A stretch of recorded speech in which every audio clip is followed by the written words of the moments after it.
Niliyosema hapo awali, watu wa Suneka, watu wa Kisii, watu wa eneo hili wataweza kufaidika zaidi na mradi huu. Bila shaka ni mradi ambao utafungua maendeleo mengi kutoka hapa Kisii County. Mheshimiwa Rais anaelekea kupanda tinga ili aweze kuvunja ardhi ambayo tunasema ground breaking, ili kuashiria kwamba amezindua rasmi mradi huu ambao utaanza kujengwa mara moja. Moja kwa moja Mheshimiwa Rais anapanda kwenye tinga.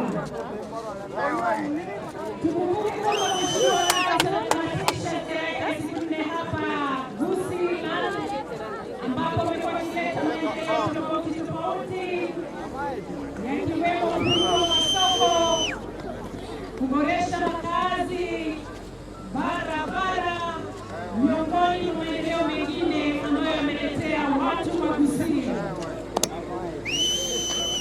Sasa hivi Mheshimiwa Rais anazindua rasmi ujenzi wa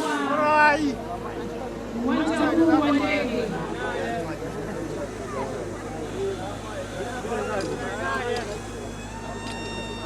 Tumpe makofi mazuri Mheshimiwa Rais baada ya kuvunja ardhi kuashiria ameweza kuzindua rasmi ujenzi wa uwanja huu wa ndege ambao utawafaidi wakazi wa hapa na Wakenya wote kwa jumla. Makofi mazuri watu wa Suneka kwa Mheshimiwa Rais. Kwa ustaarabu kabisa ameweza kuzindua rasmi ujenzi wa uwanja huu wa ndege ambao utaboresha uchukuzi kwa watu wa hapa. Watu wa Suneka mko tayari kusikiza kutoka kwa Mheshimiwa Rais?